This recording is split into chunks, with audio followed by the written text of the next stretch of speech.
My name is Michael Sullivan, third-generation cattle rancher and owner of Whispering Pines Ranch.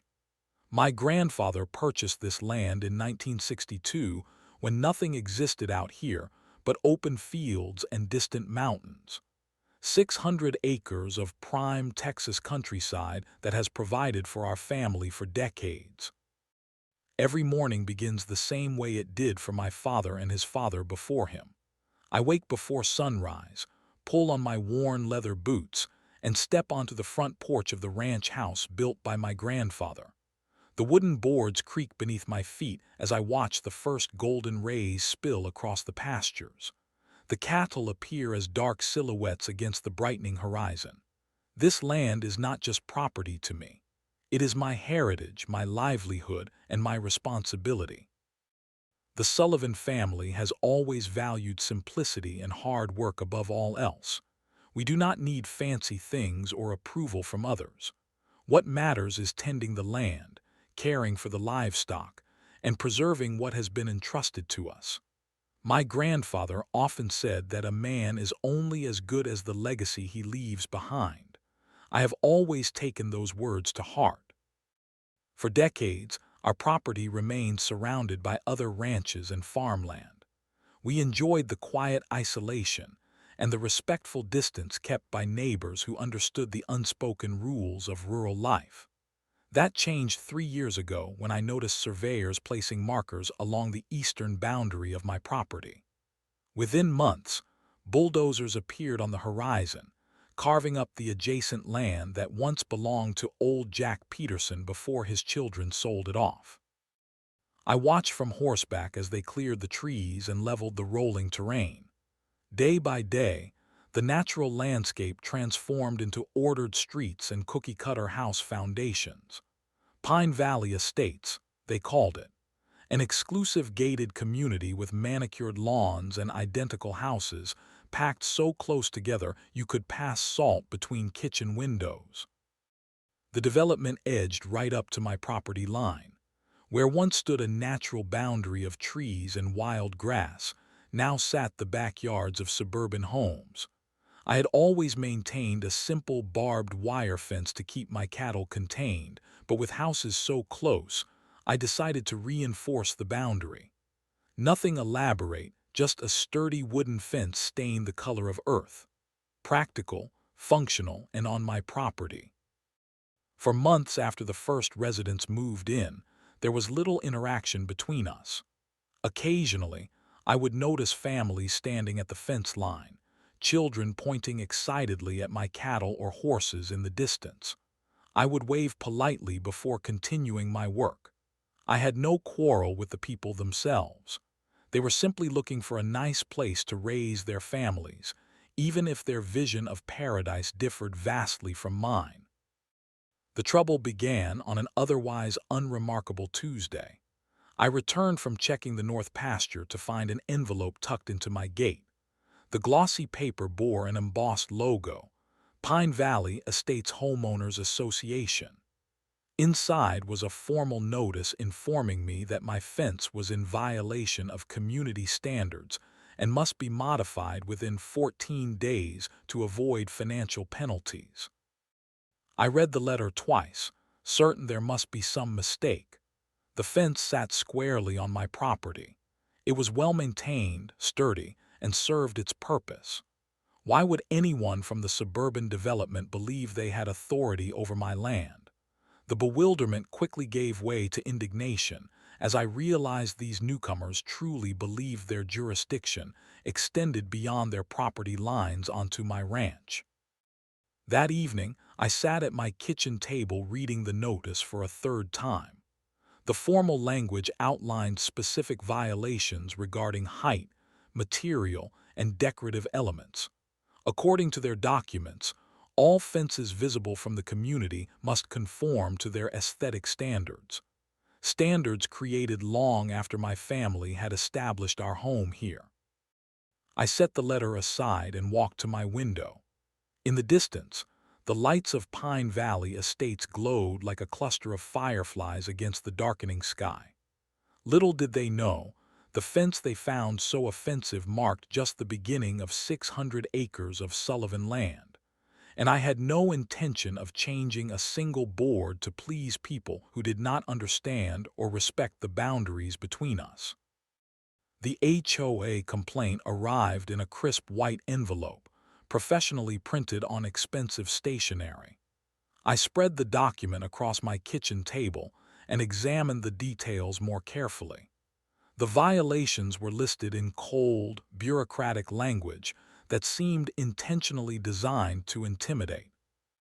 According to Section 17.3 of the Pine Valley Estates Community Guidelines, all fences visible from community property must be decorative white vinyl or approved painted wood, not exceeding 48 inches in height.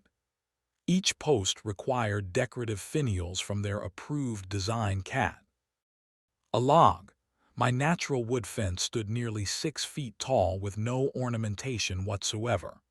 The notice also cited the unapproved weathered appearance as creating visual discord with community aesthetic standards. The penalty schedule started at $50 per day until compliance was achieved. After 30 days, the fine would increase to $100 daily, with the possibility of legal action. At the bottom, a signature in flowing blue ink read, Victoria Harmon, HOA President. I drafted a polite response explaining the situation. My letter detailed the property boundaries, included a copy of my deed, and clarified that the fence stood entirely on land that had been in my family for generations. I explained that, as a working cattle ranch, our fencing served a practical purpose beyond aesthetics. I concluded with an invitation for their board representatives to visit the property so I could clarify any misunderstanding in person. 3 days later, I was mending a section of fencing when a luxury SUV pulled up on the subdivision side. A woman in her mid-50s emerged, dressed in expensive athleisure, with sunglasses perched atop her perfectly styled blonde hair. She approached with the confident stride of someone accustomed to getting her way. "Mr. Sullivan," she called out, not waiting for confirmation before continuing. "I am Victoria Harmon, president of the Pine Valley Estates Homeowners Association. I received your interesting letter." I set down my tools and removed my work gloves. "Thank you for coming out in person. I hope my explanation cleared things up about the property line." Victoria glanced down at the clipboard in her manicured hands. "I reviewed your claims, but I am afraid there has been a misunderstanding on your part.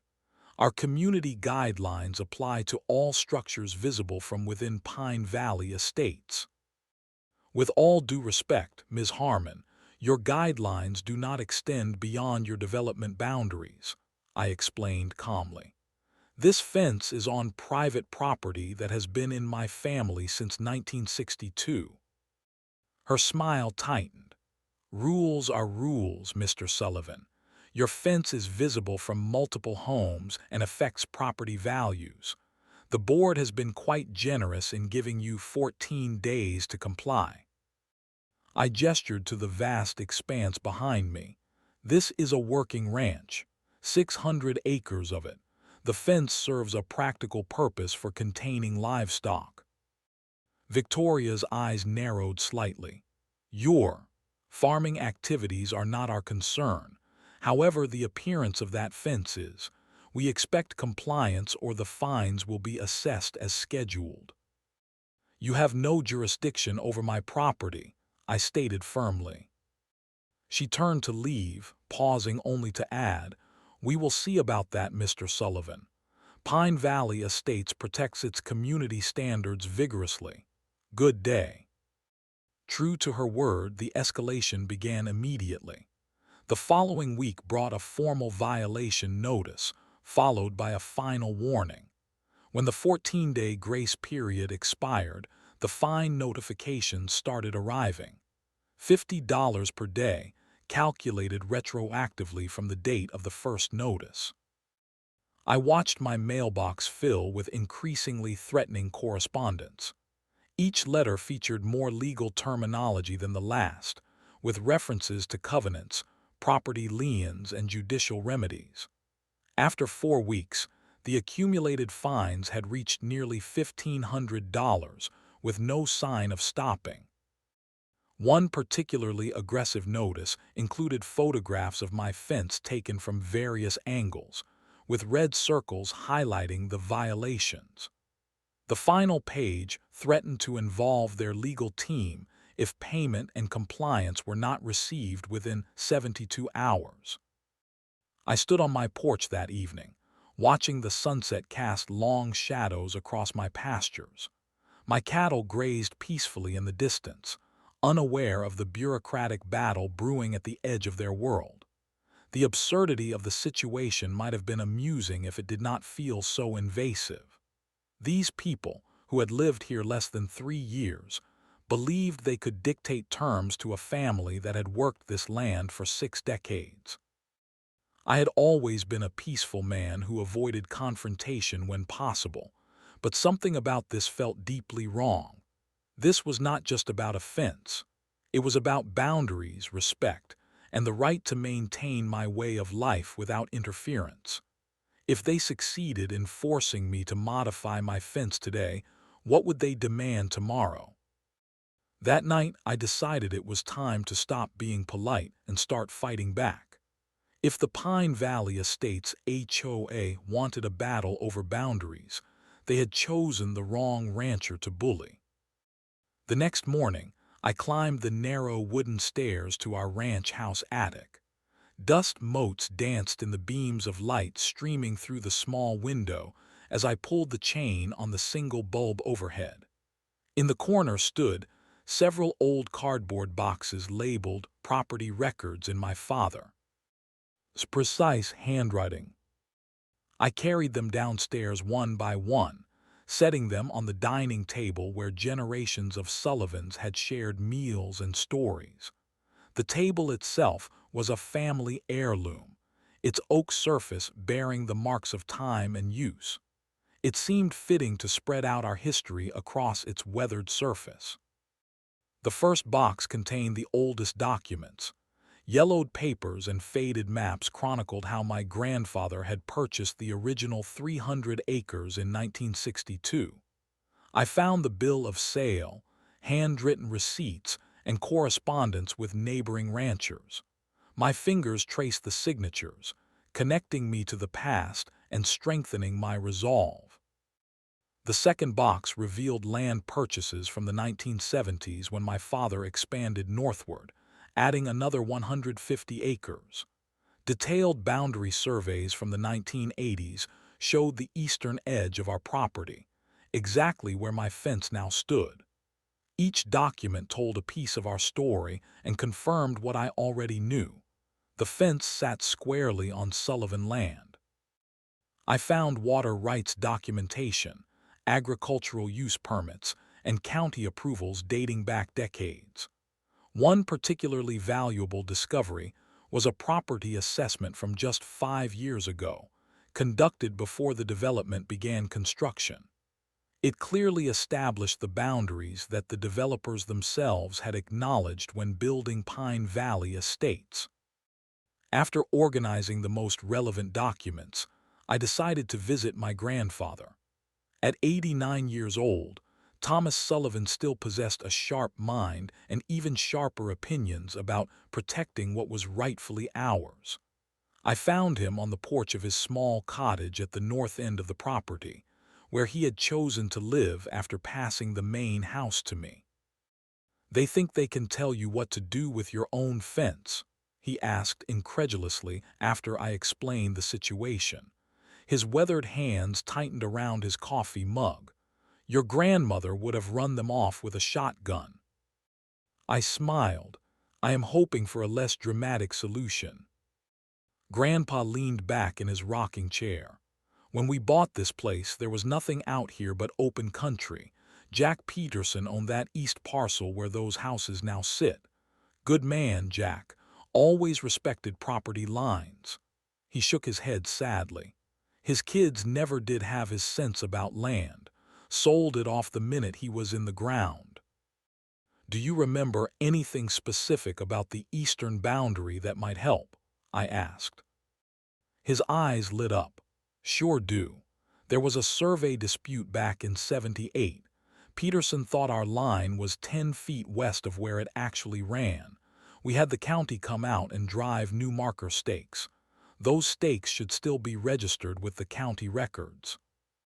This new information led me to the county records office the following day. I parked my weathered pickup truck between sleek sedans and climbed the steps of the government building. Inside, a sympathetic clerk named Marge helped me locate the official records. "My goodness," she said, pulling out large map sheets. "Sullivan Ranch. I remember when your grandfather used to come in here. Always brought homemade beef jerky for the staff." Together, we examined the official survey maps. The documents made it abundantly clear. The fence sat exactly where it should, marking a boundary that the developers had acknowledged in their own filings when building the subdivision. Marge helped me make certified copies of everything relevant. "These developers," she said quietly as she stamped the copies, "they come in here thinking they can rewrite history with fancy lawyers. But paper does not lie, and these records go back a long way."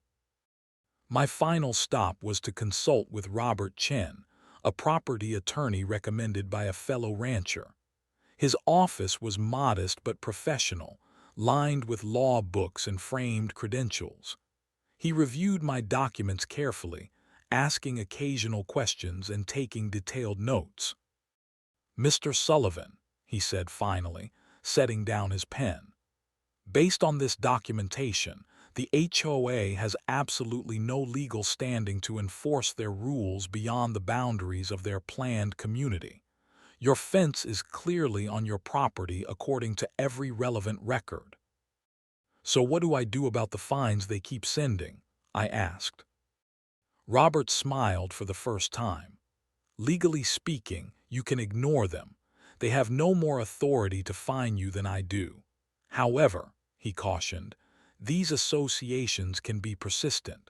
I would recommend a formal response from my office, putting them on notice that any further harassment will be met with legal action." I left his office with a growing sense of confidence. The HOA had no legal ground to stand on. They were bluffing, hoping I would cave to pressure rather than fight. As I drove back to the ranch, I felt a weight lift from my shoulders. For the first time since receiving that first notice, I smiled. The battle was not over, but now I was properly armed. Back at the ranch house, I spread all the evidence across my table and began assembling a comprehensive response package. Every document told the same story. This land was mine, the fence was on my property, and the HOA had severely overstepped their authority. As the sun set outside my window, I organized everything into a professional binder, ready to end this dispute once and for all. With my evidence assembled, I prepared a formal response to the HOA board. The package included certified copies of property deeds, boundary surveys, historical photographs showing fencing that predated their development, and a firmly worded letter explaining their lack of jurisdiction over my property. I also included a statement from Attorney Chen clarifying the legal boundaries of HOA authority. I sent the package via certified mail, requiring signature confirmation. The tracking information showed it was delivered and signed for by the HOA office administrator 3 days later. Then I waited for acknowledgement or response. None came. After a week of silence, another fine notice arrived in my mailbox, as if my evidence package had never existed. The accumulated penalties now exceeded $3,000, and the letter included a new threat about potential legal action. I called Attorney Chen to update him on the situation. Unfortunately, This is typical HOA behavior, he explained. They often ignore challenges to their authority and continue as if no dispute exists. I suggest you attend their next board meeting and present your case directly. The Pine Valley Estates HOA held monthly meetings in their community clubhouse. I called ahead to confirm the date and time, and specifically requested to be added to the speaking agenda. The administrator assured me my name would be included for the public comment section. On the evening of the meeting, I dressed in clean jeans and a pressed shirt, bringing a duplicate of my evidence package. The clubhouse was a modern building with vaulted ceilings and large windows overlooking a manicured community garden. I signed in at the reception table and took a seat in the back row. The room filled quickly with homeowners, many in similar business casual attire. From my position, they looked remarkably uniform, like products from the same assembly line. I noticed a few curious glances in my direction, clearly identifying me as an outsider. Victoria Harmon called the meeting to order precisely at 7 o'clock. She wore a navy blazer with the HOA logo embroidered on the breast pocket, her blonde hair arranged in a perfect bob. After routine announcements about community events and maintenance schedules, she moved to the violation report. Now regarding ongoing compliance issues, she said, shuffling her papers. The board continues to address the ranch fence situation on our eastern perimeter. For those unaware, this unsightly structure violates multiple sections of our community guidelines and presents significant aesthetic concerns for homes along Meadowlark Lane. I listened in disbelief as she summarized the situation without mentioning a single point from my evidence package. When she finished her one-sided account, she smoothly transitioned to the next agenda item without opening the floor for discussion. When the meeting finally reached the public comment section, I prepared to approach the microphone. However, as the administrator called names from the list, mine was conspicuously absent. I raised my hand to point out the omission, but Victoria deliberately avoided looking in my direction. After the last scheduled speaker finished, I stood and spoke from the back of the room. "Excuse me, I was told I would be on the agenda tonight. Michael Sullivan, regarding the fence dispute." Victoria looked up with practiced surprise. "I do not see your name on our list, Mr. Sullivan. Perhaps there was a misunderstanding. We have a full agenda tonight, but you can submit comments in writing for next month's meeting." "I have already submitted documentation that was ignored," I replied, holding up my evidence binder. "I would like 2 minutes to address the board about jurisdiction concerns." As I said, we have a full schedule. Her smile remained fixed. "The appropriate channel for property disputes is through our compliance office, not the general meeting." Several homeowners turned to look at me with curiosity. One man in the front row raised his hand. "I would like to hear what he has to say about the fence. It affects our street directly." Victoria quickly interjected. "We will stick to the approved agenda. Meeting protocol must be followed." She rapped her gavel and moved to the next item, effectively silencing further discussion. After the meeting adjourned, I attempted to approach the board members directly. Most avoided eye contact and hurried past me. When I finally reached Victoria as she gathered her papers, I held out the property documentation. "Ms. Harmon, you need to review these surveys. They clearly show the fence is outside your jurisdiction." She stepped back dramatically. "I am sorry, but I might be allergic to whatever animals you keep on that ranch. Please maintain your distance." She gestured to a board member nearby. "Carl, could you please escort Mr. Sullivan out? The facility is for residents only after meetings conclude." The following week brought the most outrageous escalation yet. A certified letter arrived containing a notice of intent to place property lien for unpaid fines and noncompliance penalties. Even more shocking, attached to the notice was my own documentation package, each page stamped "Rejected" in harsh red ink, without any explanation or rebuttal of the evidence provided. I stood in my driveway, staring at the returned documents in disbelief.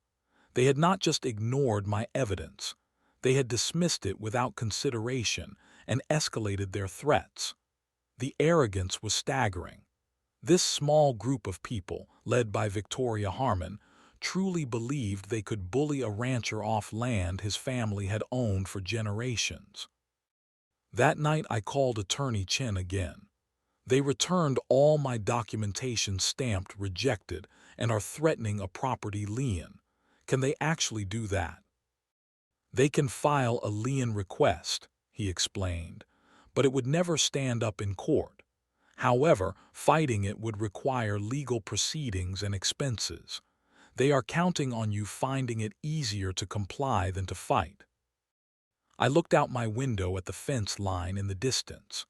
Beyond it, the lights of Pine Valley estates glowed in the darkness.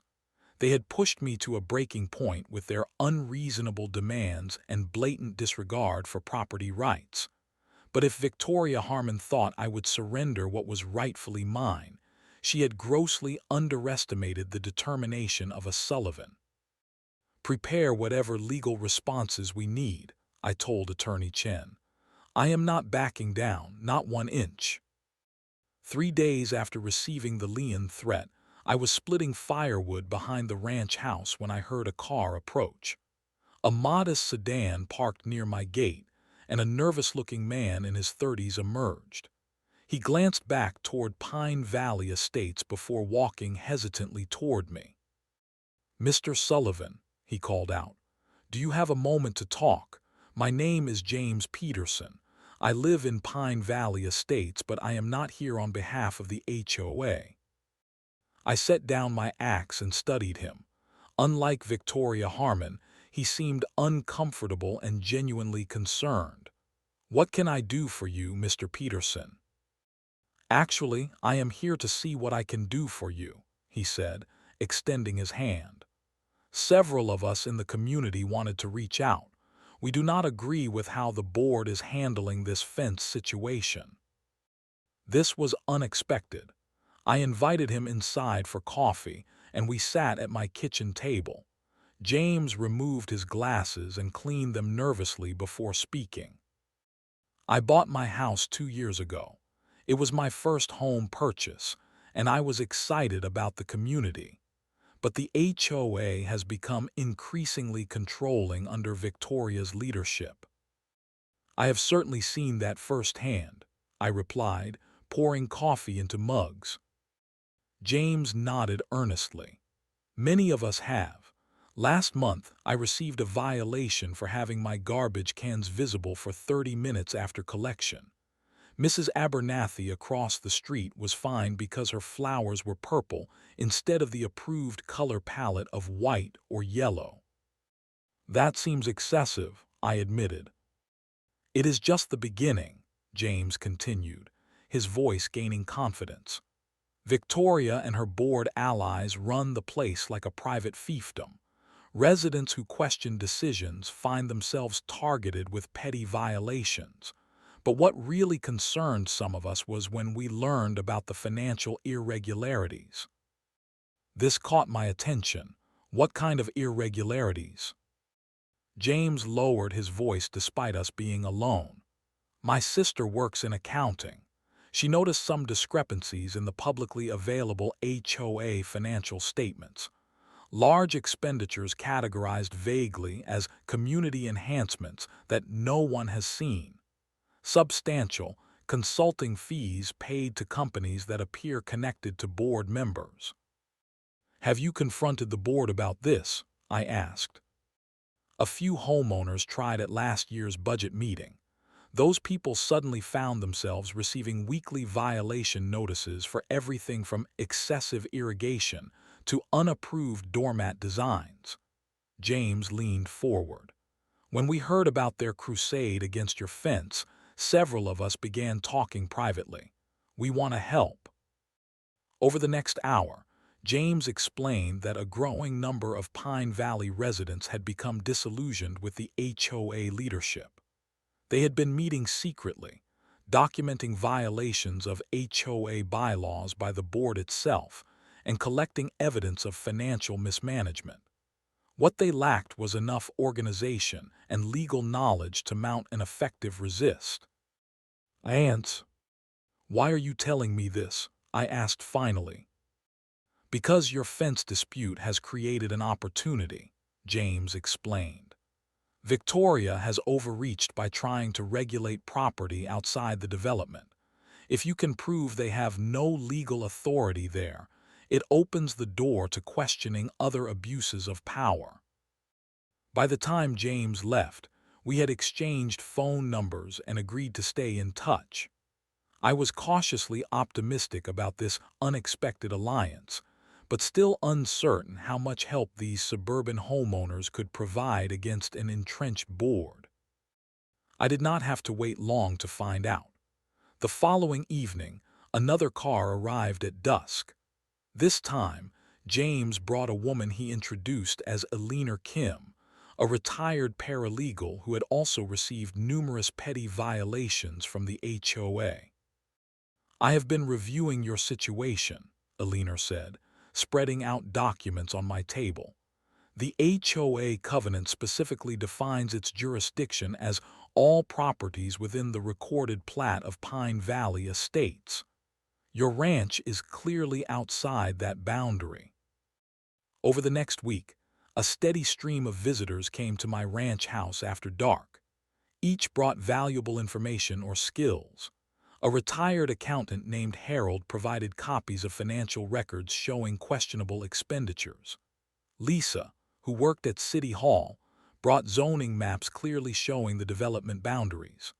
Mark, a construction contractor, explained how corners had been cut on community maintenance while premium services were lavished on board members' properties. My kitchen became headquarters for an unlikely alliance. Homeowners slipped through the fence line after dark, bringing stories of petty tyranny and documents revealing years of mismanagement. Maps and financial records spread across my table as strategies formed. The coalition grew stronger as I shared the legal expertise gained from my research. Many of these visitors had never seen the full expanse of the ranch before. They would stand on my porch, gazing in awe at the cattle grazing in distant fields and the sunset painting the landscape in brilliant colors. Several commented on the absurdity of trying to regulate such a vast property as if it were a suburban backyard. "I had no idea all this was back here," James admitted one evening. "They make it sound like your fence is an eyesore ruining the community, but standing here, seeing how it fits into this landscape, it makes their complaints seem ridiculous." Together, we developed a two-pronged strategy. The homeowners would work from within, documenting bylaw violations by the board and preparing for the upcoming annual election. Meanwhile, I would prepare a decisive legal response to the fence dispute that would establish clear boundaries between HOA authority and my private property. As our plans developed, so did an unexpected sense of community. These were not the faceless suburbanites I had resented from afar, but individuals with their own stories and frustrations. They brought homemade dishes to our planning sessions, shared family photos, and gradually transformed from allies of convenience into genuine friends. One evening, as our meeting concluded, Eleanor pulled me aside. "Victoria has scheduled an emergency board meeting for next Thursday. The agenda includes authorizing funds for legal action against boundary encroachments. We believe they are preparing to file a lawsuit about your fence." I nodded solemnly. "Then we need to be ready. It is time to bring in the attorney." As the group departed, James lingered behind. "Whatever happens next week, I want you to know that many of us moved here because we loved the view of your ranch. We never wanted to change it. Victoria and her cronies do not speak for all of us." I looked out at the fence line that had caused so much conflict. For generations, boundaries had defined and protected the Sullivan legacy. Now, ironically, that disputed boundary had created new connections and allies I never expected to find. The final warning from the HOA arrived printed on heavy card stock, the words "legal action imminent," "final notice," emblazoned across the top in bold lettering. The letter stated that the board had authorized their attorneys to file suit for injunctive relief, demanding removal of the non-compliant fence structure and payment of all accumulated fines. I called Attorney Chen immediately and forwarded the notice. That afternoon, I drove to his office with all our gathered evidence. He reviewed everything carefully, including the financial documents provided by our coalition of homeowners. "This is better than I hoped," Chen said, organizing papers into distinct folders. "They have severely overreached their authority, but more importantly, these financial records show potential breaches of fiduciary duty by the board. That gives us additional leverage." We spent hours preparing our response, not just a legal defense, but a comprehensive count. Radak challenging the HOA's jurisdiction and governance. By evening, we had developed a strategy that would do more than just protect my fence. It would potentially reshape the entire power structure of Pine Valley Estates. "Are you certain you want to take this approach?" Chen asked. "It would be simpler to just defend against their specific claims about the fence." I thought about James, Eleanor, and the others who had risked Victoria's wrath by helping me. I am certain this is not just about my property anymore. The following evening was the monthly HOA meeting. According to James, Victoria had placed the ranch fence litigation as the final agenda item, clearly expecting minimal attendance by that point in the meeting. What she did not know was that our coalition had quietly spread the word throughout the community, encouraging unprecedented attendance. I arrived at the clubhouse with Attorney Chen just as the meeting was scheduled to begin. The room was already packed, with residents standing along the walls and spilling out into the hallway. James had saved seats for us in the middle of the room, strategic positions from which to address the gathering. Victoria seemed momentarily startled by the crowd but quickly composed herself. She called the meeting to order and proceeded through routine announcements about flower bed violations and unapproved mailbox colors. When she noticed me sitting with my attorney, her perfectly maintained smile faltered briefly. The meeting proceeded with deliberate slowness as Victoria addressed minor issues with excessive detail. It was nearly 2 hours before she reached the final agenda item, by which time not a single person had left the room. "Our final order of business concerns ongoing litigation regarding non-compliant boundary structures," Victoria announced, carefully avoiding specific mention of my ranch. "The board has authorized legal counsel to proceed with enforcement actions. Unless there are questions about the procedure, we can adjourn." I stood immediately. "I have questions about jurisdiction and financial authorization for this legal action." Victoria's eyes narrowed. "Mr. Sullivan, this is an internal HOA matter. As a non-resident, you do not have speaking privileges." A murmur rippled through the crowd. James stood. "Point of order, Madam President. The bylaws state that any party directly affected by board actions may address the board. Mr. Sullivan clearly qualifies." Before Victoria could respond, Eleanor added, "Furthermore, I move that we allow Mr. Sullivan's presentation as directly relevant to the pending legal expenditure." "I second the motion," called another resident, followed by several supporting voices. Backed into a procedural corner, Victoria reluctantly allowed me to approach the microphone. Attorney Chen and James followed, carrying our presentation materials. "Before you pursue legal action against my ranch," I began, my voice steady, "there are some documents this community should see." Chen distributed packets to each board member, while James and other coalition members handed copies to homeowners. On the clubhouse's projection screen appeared the first of our presentation slides: historical surveys and property maps. These official records demonstrate unequivocally that the ranch boundaries have never been subject to HOA jurisdiction, I explained, advancing through detailed slides. The Pine Valley Estates plat filed with the county explicitly defines the development boundaries, which stop at my fence line. Victoria attempted to interrupt, but several residents called for me to continue. I nodded to James, who changed to the next section of our presentation. "However, jurisdiction is only part of the issue," I continued.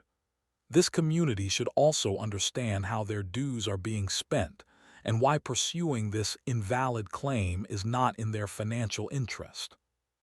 The screen now displayed financial records showing questionable expenditures approved by the board: premium landscaping for Victoria's personal property classified as common area maintenance, convention trips to Hawaii for educational purposes, and legal fees directed to a firm where board member Carl's spouse worked as a partner. Gasps and murmurs filled the room as homeowners digested the information. One particularly damning slide showed that while the community pool remained unrepaired due to budget constraints, over $30,000 had been spent on administrative consulting with a company that traced back to Victoria's son-in-law. "The board has been selectively enforcing rules against residents who question their decisions," I explained, "while ignoring violations by board members and their allies. Meanwhile, they propose spending thousands of your dollars pursuing legally baseless claims against my property, which has existed for decades before this development was even conceived." Victoria stood abruptly. "This meeting is adjourned," she announced, rapping her gavel forcefully. "These accusations are slanderous and will be addressed through proper channels." "Point of order," Eleanor called out. "Adjournment requires a motion and vote when business remains unfinished. Additionally, we have a right to discuss these financial discrepancies before authorizing additional legal expenses." The room erupted in agreement. Residents who had suffered under petty enforcement now saw a pattern of selective rule application and potential financial impropriety. Victoria attempted to leave the podium, but homeowners blocked the aisles, demanding explanations. "How long has this been happening?" one woman called out. "Is that why our dues increased last year?" asked another. Board member Carl attempted to defend the expenditures, claiming they were all properly authorized, but his explanation only raised more questions from the increasingly skeptical audience. For over an hour, the meeting continued despite Victoria's attempts to regain control. Residents who had never spoken at meetings before stood to share their experiences with selective enforcement. Others questioned specific financial transactions highlighted in our documents. As the meeting finally broke up, residents gathered in small groups, examining the evidence packets and discussing next steps. Victoria and most board members slipped out a side door, avoiding further confrontation. James approached me with a wide smile. "That was more effective than we could have hoped," he said. "The community needed to see all this together to understand the pattern." Attorney Chen nodded in agreement. "I expect the litigation threat against your fence will quietly disappear. They cannot afford the scrutiny that would bring now that these questions have been raised. I surveyed the room, watching as neighbors who had previously avoided eye contact now engaged in animated conversation. The fence dispute had sparked something unexpected, a community finding its voice against entrenched power. Whatever happened next, Pine Valley Estates would never be quite the same. The aftermath of the confrontation was swift and decisive.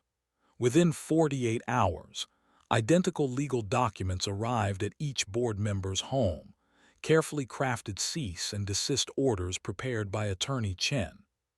These documents demanded immediate retraction of all fines against my property, written acknowledgement of the correct property boundaries, and a public apology for the harassment campaign.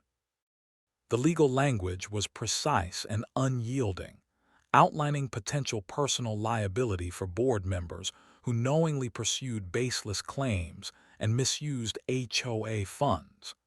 Chen had included sections of the state property code regarding boundary disputes and HOA governance, along with penalties for breaches of fiduciary duty by board members. I was splitting wood behind the ranch house when James called with breaking news. "You will not believe what just happened," he said, his voice charged with excitement. "Victoria Harmon has resigned from the board. Her resignation letter cites personal reasons and health concerns, requiring her immediate departure." By sunset, 3 more resignation notices had been submitted.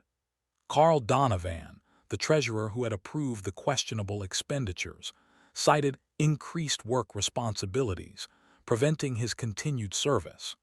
2 other board members simply stated they could no longer dedicate sufficient time to HOA duties. Not a single resignation acknowledged the financial improprieties or boundary dispute that had truly prompted their departures. The HOA bylaws required a special election to fill board vacancies within 30 days. During that time, the remaining board members froze all enforcement actions and approved no new expenditures. The fence dispute that had consumed my life for months was suddenly placed under review, all fines suspended pending further investigation. I attended the special election meeting, standing quietly at the back of the packed clubhouse. Unlike previous gatherings dominated by Victoria's rigid control, this meeting hummed with energy and genuine community engagement. Neighbors greeted each other warmly, many introducing themselves for the first time despite having lived side by side for years. James approached the podium when nominations began. "I am not a professional politician or property manager," he stated honestly.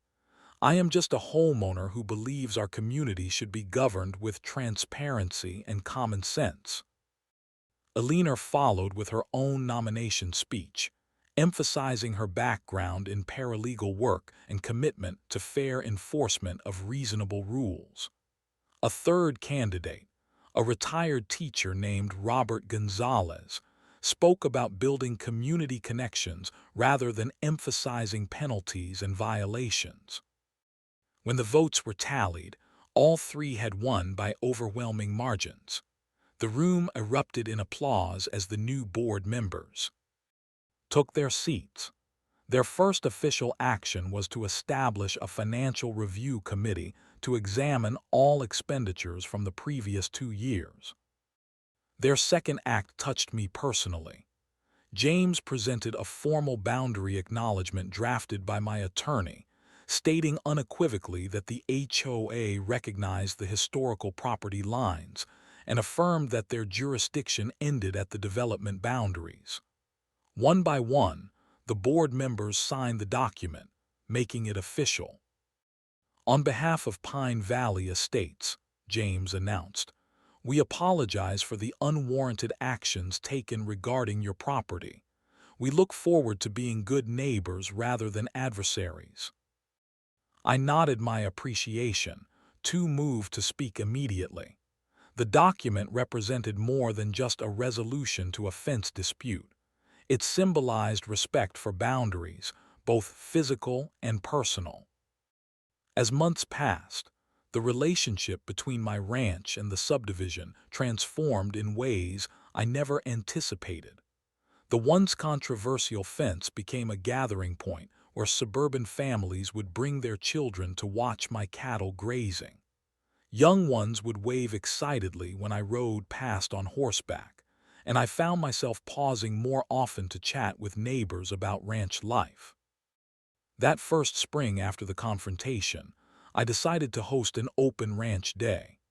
I set up hay bales for seating, fired up several barbecue pits, and invited the entire Pine Valley community to cross the boundary that had once caused so much conflict.